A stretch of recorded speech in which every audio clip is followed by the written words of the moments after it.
Next is hepatitis virus. देखो नाम clear है, hepatitis. Hepatitis itself means inflammations of liver. ठीक है, तो यहाँ पर लिख दो hepatitis means inflammation of liver, liver का इन्फ्लामेशन, जिसको नॉर्मली भाषा में बोलते हैं जॉन्डिस। क्या बोलते हैं? जॉन्डिस, क्योंकि जॉन्डिस में बॉडी कैसी दिखती है? पीली दिखती है। ठीक है, so it is a sign of a jaundice. We have different types of hepatitis virus, hepatitis A, B, C, D, E. ठीक है, तो इनके बारे में अपन कुछ कॉमन डिफरेंस पढ़ते हैं, फिर इनके बारे में एक एक करके अपन पढ़ेंगे। ठीक है, मोस्ट इंपॉर्टेंट हेपेटाइटिस जो वायरस है, इसके कुछ कुछ फॉर्म्स जो हैं वो बहुत ज़्यादा इंपॉर्टेंट है, और how we can diagnose and how we can pretend that which are the following phenotype और genotype we will seen in the reports. ठीक है, सो एक एक करके देखते हैं। सबसे पहले फैमिली, जिसका ज़्यादातर आपको याद करने की ज़रूरत नहीं है, लेकिन अगर कोई वन वर्ड आता है फ्यूचर एग्जाम के अंदर तो इसके लिए अपन को पता होना चाहिए। For HAV this will come under picorna family, picorna family. ठीक है, HB hepatitis B virus is very much important for our day to day life because it will cause very severity to the patients. ठीक है, so it will come under the family हेपेडना,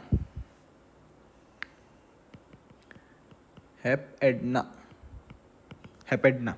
ठीक है, this is a parsley disease which is मतलब double standard DNA के अंदर आता है। ठीक है, और HCV hepatitis C virus comes under flavi family, flavi. Hepatitis D की कोई फैमिली नहीं है, बेघर है, बेचारा अनाथ है। और हेपेटाइटिस E जो है it will come under the calici family, calici family. तो ये बात हो गई आपके माइक्रो में रखने वाली चीज़, जो कि ज़्यादातर कोई पूछता नहीं है। ठीक है, लेकिन ना जाए तो अपन को आनी चाहिए इस टाइप की। ठीक है, now route of the transmission for the different virus. So first of all we talk about hepatitis A. For the A most common route of जो रूट है इट इज़ बेसिकली सभी के अंदर जो है वो मेनली पेरेंटल रूट है। ठीक है, मोस्टली पेरेंटल रूट्स है। इसके अंदर एक चीज़ आपको याद रखनी है, रूट के अंदर ही it is a most common cause for childrens. ठीक है, तो इसके अंदर रूट के अंदर आप चिल्ड्रन इतना लिख दो। ठीक है, it will cause acute hepatitis in children. ठीक है, it will also transmitted by parental routes. ठीक है, parental routes to the childrens, mostly childrens. तो hepatitis A virus is a most common cause of acute hepatitis in children's. Next, for the hepatitis B virus, it will by Bluetooth, by blood transfusion, by sexual methods, and from vertical method. Vertical route क्या होता है? Vertical root मतलब इस type की जो सीधी roots होते हैं, जैसे कि मदर टू फीटस, ये अगर बाद में जाके मैन बन जाएगा। ठीक है, तो मैन टू सन, ये वर्टिकल रूट्स है। मतलब पापा को है तो बच्चे को लड़के को हो जाएगा, मदर को है लड़के को हो जाएगा। इस टाइप का जो वर्टिकल रूट्स है उसके अंदर इट इज़ वेरी कॉमन, इस टाइप से फैल सकता है। अगर पापा को है तो मोर चांसेस कि बच्चे में भी हेपेटाइटिस बी वायरस देखा जाए। ठीक है, और ब्लड ट्रांसफ्यूजन के अंदर आपको याद रखो जो IV ड्रग इन्फ्यूजर्स हैं, जो कि ड्रग्स लेते हैं from the IV route cannula, they also been in the risk of hepatitis B virus. ठीक है, तो इट इज़ जो IV रूट वगैरह जो है इसको बोलते हैं पेरेंटल रूट्स बोलते हैं। ठीक है, so parental route for HCV virus, HDV virus also parental route. ठीक है, पेरेंटल रूट दोनों, इसके अंदर भी पेरेंटल जो C है उसके अंदर भी मोस्ट कॉमन है, और इसके अंदर ब्लड ट्रांसफ्यूजन के थ्रू भी जो हेपेटाइटिस C वायरस है वो फैल सकता है। एंड लास्ट इज ये भी आल्सो पेरेंटल रूट है। ठीक है, और most common cause of epidemic hepatitis, ये अपन हालांकि आगे जाके फिर पढ़ेंगे। ठीक है, नेक्स्ट इज फुलमिनेंसी क्या होता है? Fulminancy is severity of the disease, कि डिसीज कितनी खतरनाक है। ठीक है, या फिर इट विल कितना डैमेज करेगी किसी पर्टिकुलर पेशेंट को। ठीक है, तो फुलमिनेंसी के अंदर सबसे पहले HAV की बात की जाए, सो इट विल लेस देन 0.5%, मतलब इससे ज़्यादा डरने की बात नहीं है। ठीक है, hepatitis B virus causes 1 to 2% fulminancy. ठीक है, for the HCV virus it will cause 0.5 to 1%। ठीक है, and for the HDV virus it will cause 5 to 20%, 5 to 20%. And for the HEV virus, it will usually 1% except pregnancy, 1% for the normal peoples, and for the pregnancy, it will fulminancy of 20%. ठीक है, 20% फलमेंसी। तो ऐसे normal की बात की जाए तो सबसे हाईएस्ट फलमेंसी किसकी है? एच डी वायरस, ठीक है, हेपेटाइटिस डी वायरस की। So D is the biggest one, and biggest मतलब there is an high chances for the severe infection. Fulminancy मतलब सीवियरिटी। तो सबसे ज़्यादा इन्फेक्शन के चांसेस किस में? एच डी वी वायरस के अंदर, क्योंकि 5 to 20%, ठीक है। Next is about chronicity. Chronicity देखो, HAV वायरस जो है hepatitis A, it is very secure, इसको अपन पेशेंट को हैंडल कर सकते हैं easily. So there is no chronicity will seen in HAV virus, ठीक है। लेकिन हेपेटाइटिस हेपेटाइटिस बी के अंदर क्या होता है? देर इज 10 to 20% पेशेंट्स के अंदर क्या होगा? There is a chronicity, other be become recovers, ठीक है, बाकी जो है वो ठीक हो जाएंगे। Most severe form of chronicity seen in HCV virus, hepatitis C virus, most chronic hepatitis C, मतलब ऑलमोस्ट जितने भी पेशेंट बीमार होते हैं HCV के, उन सब में से 90% पेशेंट्स जो है, या फिर मीन निकालो तो 85% पेशेंट जो है वो कैसे हो जाएंगे? क्रोनिक इन्फेक्शन के थ्रू जाएंगे, ठीक है। HDV वायरस जो है इसके अंदर भी नील है, क्रोनिसिटी ज़्यादा दिखती नहीं है, और HEV हेपेटाइटिस ई के अंदर भी ज़्यादा दिखती नहीं है। अपन को अंदर दो देखना है, HBV और HCV। HCV के बारे में याद रखना है कि there is an more chances of infection in hepatitis C virus. अब अपन एक चीज फॉलोइंग सिंड्रोम्स की एक साथ बात करते हैं। सीरोसिस। सीरोसिस का मतलब क्या होता है? Basically cirrhosis is a chronic end stage of liver, मतलब लीवर अब खत्म होने वाला है, ठीक है। There is no more chances for the liver to secure, ठीक है, मतलब लिवर लगभग खत्म हो चुका है, उसको सीरोसिस फॉर्म बोलते हैं, ठीक है। हेपेटिक सेल कैर्सिनोमास, ठीक है। एक्यूट ग्लोमेरुलोनेफ्राइटिस, ये किस किस के अंदर दिखेगा? सबसे पहले HAV, it is not a chronic infection और not it will come in severe form, so इसके अंदर नहीं दिखेगा, इसके ऊपर नहीं लिख देते हैं, नहीं, ठीक है। लेकिन 10 to 20% के अंदर क्रॉनिसिटी बढ़ेगी, और साथ ही साथ फलमेंसी है 1 to 2% HBV virus, hepatitis B के अंदर। So there will be presence of this symptoms या फिर दिस डिसीजेस प्रेजेंट होगा। It will also present in HCV because it is very severe form of chronicity, it will also present, लेकिन बाकी दोनों में nil होगा, ठीक है। क्रोनिसिटी, सीरोसिस, HCC और एक्यूट ग्लोमेरुलोनेफ्राइटिस, ठीक है। So this is about hepatitis virus के अंदर classification.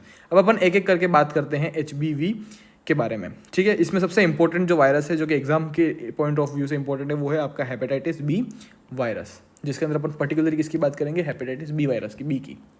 So next is about hepatitis B. So HBV is the only DNA virus, it is only DNA virus, only DNA virus, इसके आगे भी है, that exist in 3 forms, that exist in 3 forms. इसका मतलब ये नहीं है कि DNA वायरस है सिर्फ ये, इसका मतलब ये है कि हेपेटाइटिस ऐसा अकेला DNA वायरस है जिसके 3 फॉर्म्स है। कौन कौन से 3 फॉर्म्स हैं? पहला फॉर्म है स्फेरिकल, ये स्फेरिकल फॉर्म में दिखता है। दूसरा फॉर्म है फिलामेंटस, फिलामेंटस। और तीसरा जो फॉर्म है इट इज कंप्लीट फॉर्म, जिसको अपन डेंस पार्टिकल बोलते हैं, कंप्लीट फॉर्म, ठीक है। बस इससे ज़्यादा आपको जानने की ज़रूरत नहीं है। So this is about hepatitis B के, ये ओनली DNA वायरस है जो कि 3 फॉर्म्स के अंदर मिलता है। Then is viral genomes, SCXP, this is viral genomes of the hepatitis B virus, ठीक है। S gene is code for, इसको अपन जब पढ़ेंगे तो इसको अपन इस टाइप से लिखेंगे, HBS एंटीजन, ठीक है। C जीन 2 टाइप के होते हैं, एक तो होता है pre C gene, pre code, pre C code मतलब पहले वाला, ठीक है। तो इसको अपन लिखते हैं, अब पहले वाला है तो इसको C ना लिखकर इसको अपन लिखते हैं E एंटीजन, क्या लिखते हैं? E एंटीजन, ठीक है। और दूसरा जो है आपका जो आपका कोड C कोड जो है, C कोड के लिए अपन इसको लिखेंगे HBCAG, ठीक है। So we have S antigen, we have E antigen, we have C antigen, ठीक है। और साथ ही साथ we have X is a contribution for the, अब X का मतलब ही कहीं पे आप X साइन दिखोगे उसका मतलब क्या था? खतरा। इधर भी X का मतलब खतरा ही है। This will contribute in carcinogenesis, ठीक है। And it are binding to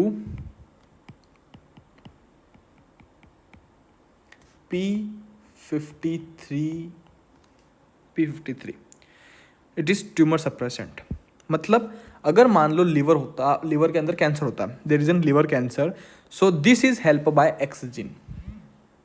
ठीक है, अगर मान लो लिवर कैंसर होता है, this is about X gene, और ये एक्स जीन क्या करता है, P53 के ऊपर बाइंड करता है। तो जो सबसे पहला रिसेप्टर जो खराब होगा या फिर जो कि मर जाएगा at the time of liver cancer by HB virus, it will be P53। Why? Because this will, जो एक्स जीन है वो इसकी सवारी करके आ रहा है, तो जिससे आएगा ये सबसे पहले उसको मारेगा।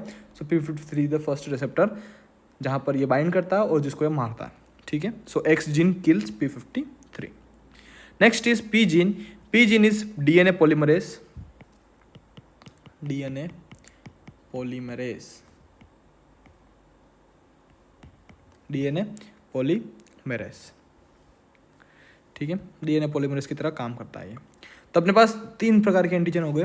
S antigen, it will show for the S gene. E antigen, it will show for the pre C code, और HBC antigen for the C code. ठीक है, दिस इज ऑल अलग अलग टाइप के एंटीजन है। अब इसको पढ़ने से पहले एक छोटा सा ओवरव्यू देख लेते हैं अपन हेपेटाइटिस के बारे में। देखो, जितने भी हेपेटाइटिस हैं ये फिगो ओरल रूट से फैलते हैं। So most common Fico oral route. ठीक है, फिको ओरल रूट। इसमें से भी A और E तो अपन को किस में देखने मिल रहे हैं, प्रेगनेंसी के अंदर भी, प्रेगनेंसी के अंदर भी ये फैलते हैं। ठीक है, most chronic one, most chronic अपन ने पढ़ा था 80 to 90%। Most chronic one hepatitis जो है वो कौन सा है आपका, C वाला। So most chronic one is कौन सा, C। उसके बाद अपन को 3 हेपेटाइटिस याद करना है, हेपेटाइटिस C, D और E। इनके सिर्फ नाम से इसका आप इसका काम देख सकते हो। C जो है वो मोस्ट क्रोनिक वन है, सो इसको अपन क्रोनिक लिख लेते हैं, C फॉर क्रोनिक। जो D है, इट विल बिकम, देखो D जो अपने HDE देखा था, HD hepatitis D is very very severe form, बहुत खतरनाक, अगर आएगा तो बहुत खतरनाक आएगा। ठीक है, 5 to 20% फल्मेंसी है उसकी। सो D इज मोस्ट डेंजरस, ठीक है। और E के अंदर अपन ने क्या पढ़ा था, E it is epidemic hepatitis. ठीक है, so E stand for epidemic hepatitis, epidemic hepatitis. ठीक है, E for epidemic hepatitis. Next one is, अपन ने एक स्पेशल एंटीजन की बात की, HBS एंटीजन। ठीक है, हेपेटाइटिस बी के अंदर बहुत सारे एंटीजन है, उनको स्टार्ट से देखते हैं अपन ने बात की हेपेटाइटिस बी वायरस की। ठीक है, HB वायरस की। इसके अपन सबसे पहले एंटीजन्स की बात करते हैं।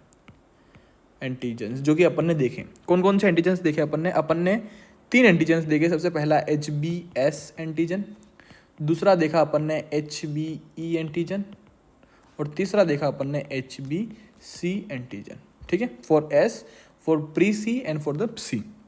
ठीक है, अब इन तीनों एंटीजन का अलग अलग मतलब है, तीनों का अलग अलग मतलब है। देखो अलग अलग मतलब क्या है। सबसे पहले तो एंटीजन तो आपको पता है, एंटीजन क्या होता है, any body part of organism. ठीक है, any body part of organism is known as antigen. तो अपन ने 3 बॉडी पार्ट निकाले हेपेटाइटिस के, hepatitis S, hepatitis E and C। Hepatitis S का मतलब होता है दैट सिर्फ अगर ये चीज़ दिख रही है आपको, सिर्फ ये दिख रही है, इसका मतलब है दैट इन्फेक्शन जो है इस इन प्रेजेंट कंडीशन, मतलब इन्फेक्शन जो अभी प्रेजेंट है या फिर अभी भी हुआ है हाल ही में। ठीक है, HBS। साथ ही साथ it will also show a person is vaccinated from hepatitis virus. ठीक है, सो HBS का मतलब ये होता है। HBE जो है, it shows replication, it show replication, it not show that infection is present और नॉट, इट शो रेप्लिकेशन। मतलब अगर मान लो किसी भी पेशेंट की डायग्नोस्टिक रिपोर्ट के अंदर HBE एंटीजन मिलता है, मतलब HBE का मतलब क्या होता है, दैट कि जो पर्सन है it is very highly infectious, not infected, it is very highly infectious. मतलब अभी इस बॉडी के अंदर, इसके अंदर क्या हो रहा है, रेप्लिकेशन हो रहा है। मतलब 2 के 4, 4 के 6, 6 के 8, इस टाइप से बढ़ रहे हैं ये, ठीक है। बढ़ रहे हैं इन द सेंस अब भी इसके बॉडी के अंदर सबसे हाईएस्ट अमाउंट ऑफ बैक्टीरियाज है, या sorry highest amount of virus है, ठीक है। सो ये किसी भी आसपास के आए हुए इंसान को ईजिली क्या कर सकता है, इन्फेक्ट कर सकता है। So the person is highly infectious, highly infectious कब, जब इसके बॉडी के अंदर HBE एंटीजन मिला, क्योंकि E is stand for replication, okay. Next is HBC antigen.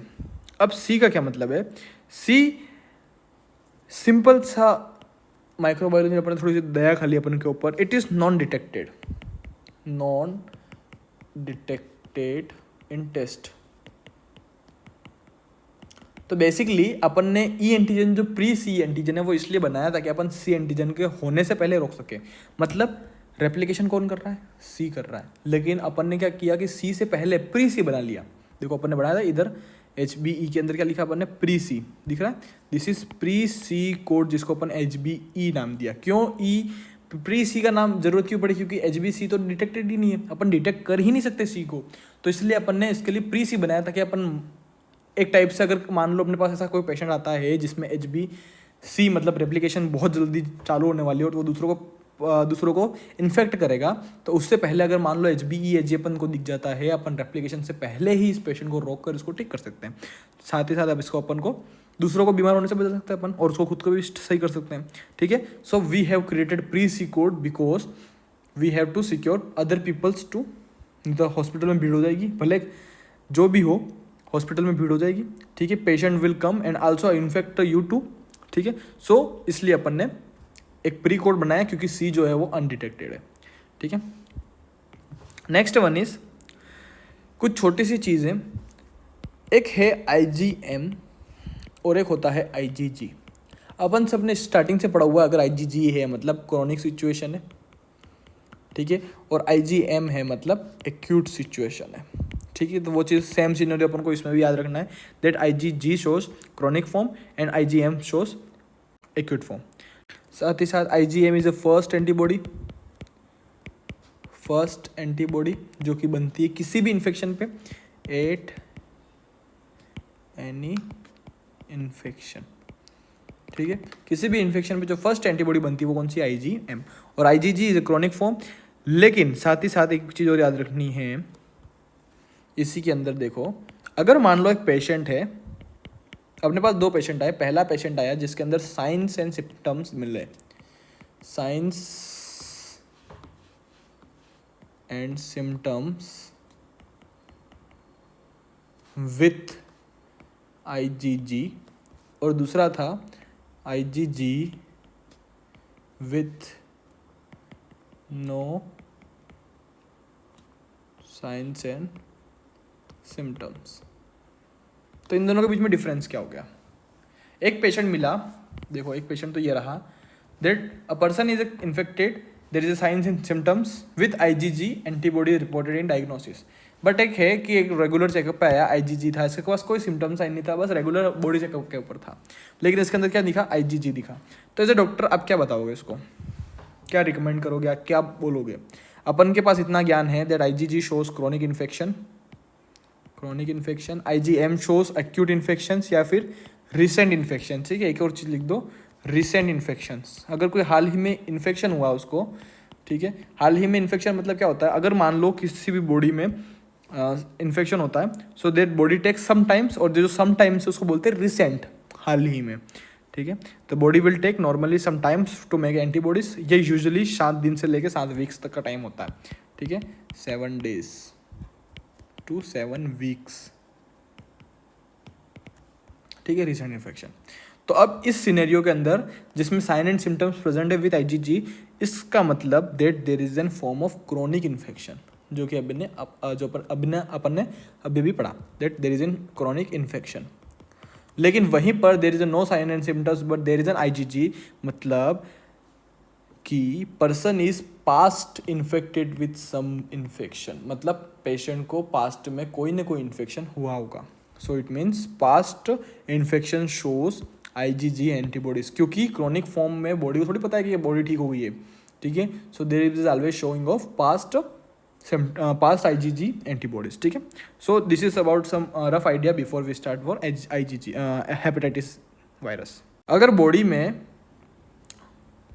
ठीक है चलो अब साथ नहीं पढ़ते अपन, तो कहाँ थे अपन, हाँ यहाँ पे, ठीक है। So this is about all viruses. So HBS, it will shows represents disease. So HBS represent disease, ठीक है। डिसीज अगर होगी तो कौन बताएगा, HBS बताएगा। So first marker to rise in blood hepatitis, so it leads to chronic stage 4 10 to 20%, and there is a cancer cirrhosis present and anti-HBS seen in prior infections, ठीक है। HBS के साथ में कौन सा हो गया, anti-HBS, मतलब अगर देखो एक और छोटा सा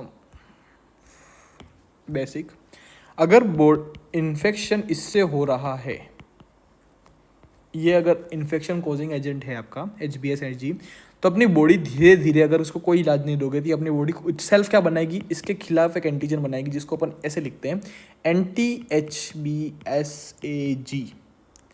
अगर अपने बॉडी ने ये देखा, ठीक है, तो अपनी बॉडी क्या बनाएगी, HBeAg। लेकिन ठीक है, इसका मतलब अगर अपनी बॉडी ने ये देखा तो अपनी बॉडी ने ये बनाया, अगर अपनी बॉडी ने ये देखा तो अपनी बॉडी ने ये बनाया, लेकिन अगर अपने बॉडी ने ये देखा, ठीक है, तो वो क्या बनाएगी, anti-HBsAg। क्या बनाएगा, anti-HBsAg।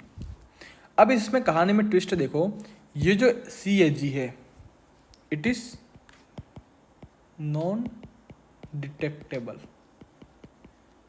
ठीक है, फॉर रिपोर्ट्स।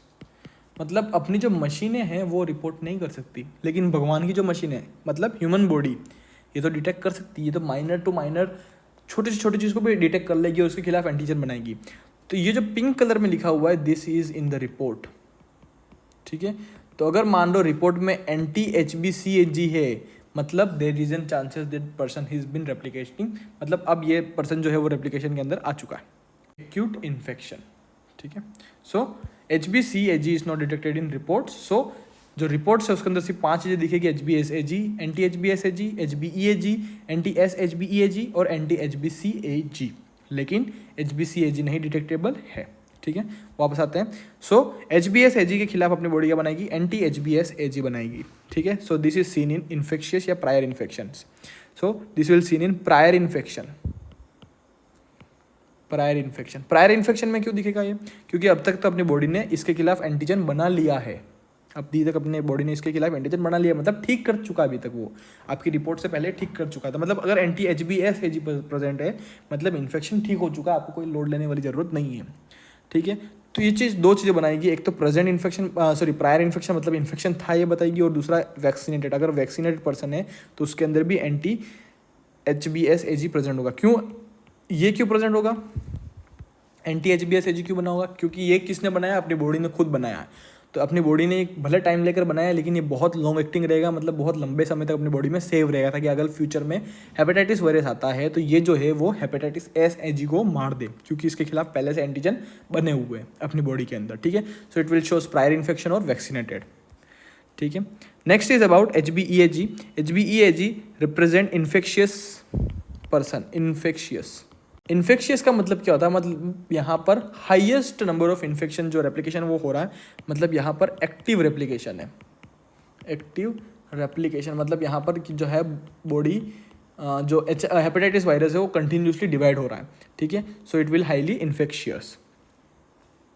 और अगर मान लो इसके खिलाफ एंटीजन बने हुए हैं, anti-HBeAg, मतलब अपनी बॉडी ने रेप्लिकेशन रोक लिया है फाइनली अपने हेल्प के बिना, सो this will become non infectious, ठीक है।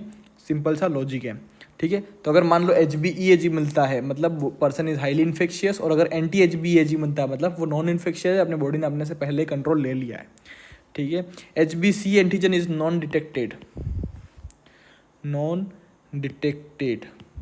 लेकिन एक लाइन और लिखो, non detected in test only. सिर्फ टेस्ट जो होते हैं इसके अंदर नॉन डिटेक्टेड है। ह्यूमन बॉडी जो इंसानों की मशीन है वो डिटेक्ट कर सकती है इसको इजीली, ठीक है। तो इसका मतलब इसके अंदर अगर अपन को IgG मिलता है मतलब क्रॉनिक इन्फेक्शन है,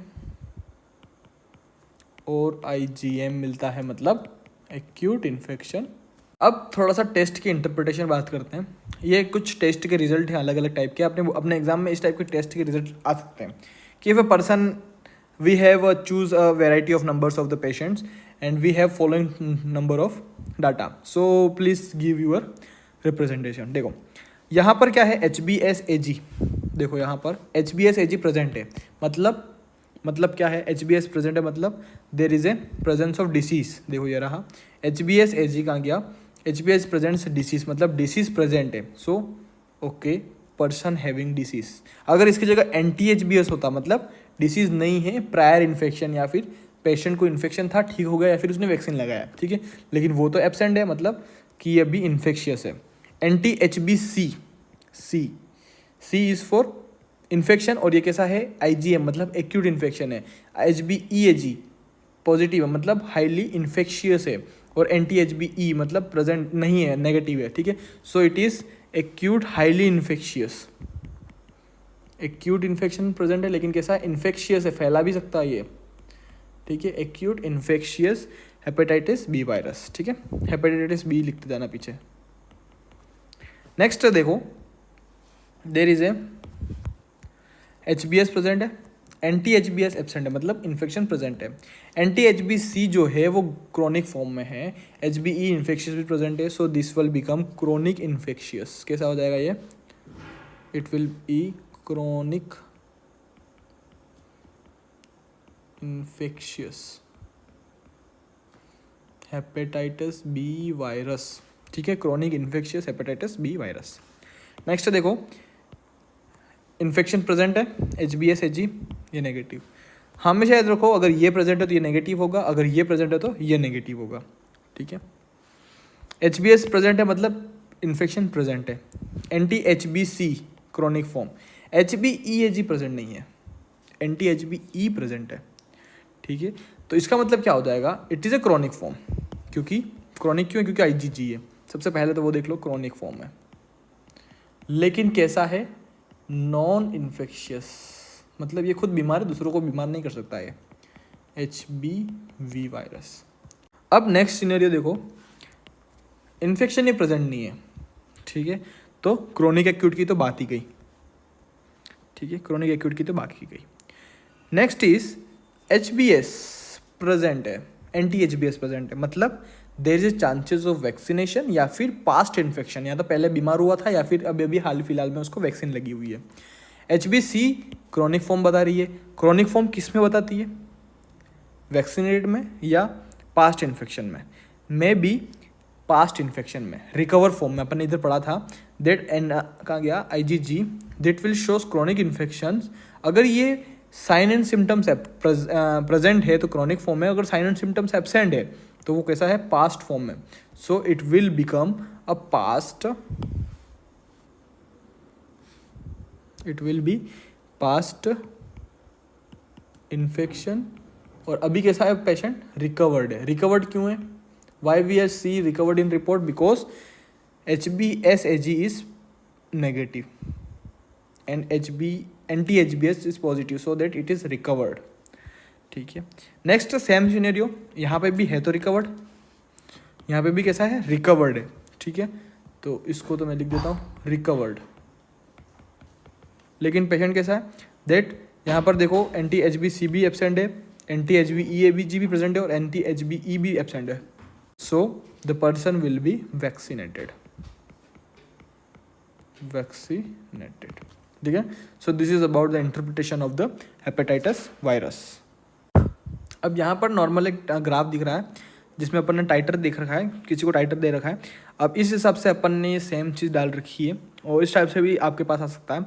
तो देखो नॉर्मली जो हेपेटाइटिस वायरस है उसके अंदर जो एंटीजन है वो कैसे मिलते हैं अपन को। सबसे पहला फॉर्म जो है, जैसे कि मान लो किसी को इन्फेक्शन हुआ, ठीक है, सो ये जो ग्राफ है वो क्या शो कर रही है कि सबसे पहले किसी को इन्फेक्शन हुआ और ये इन्फेक्शन यहाँ तक चला, तो सबसे पहला एंटीजन कौन सा मिलेगा अपन को, HbS एंटीजन। सो HbS एंटीजन यहाँ से गया और यहाँ तक चला। दूसरा जो है इसके खिलाफ अपनी बॉडी ने एक्यूट इन्फेक्शन बनाया, एक्यूट इन्फेक्शन ये रहा, तो एक्यूट के लिए क्या बनेगा, दैट देयर इज एन, अपनी बॉडी ने क्या बनाया, एंटीजन बनाया, इट इज़ एंटी-एच। ई जो है वो इन्फेक्शियस शो करेगा, मतलब अब बॉडी को जो है वो रेप्लिकेशन शो करेगी, उसके बाद बनेगा, ठीक है। अब ये जो लाइन दिख रही है, it is for both IgM plus IgG, मतलब इन्फेक्शन है भी सही और नहीं भी, सॉरी इन्फेक्शन है भी सही और क्या है, क्रोनिक रूप ले चुका है, तो वो और आगे बढ़ता जाएगा, ठीक है। और इसके साथ में अपनी बॉडी ने क्या क्या बना रखा है, अब anti-HBs एंटीजन बना रखे अब, ठीक है। तो अब बॉडी अपने आप को ठीक कर लेगी। So it is about the graph interpretation, ठीक है। So it is about all about hepatitis B virus.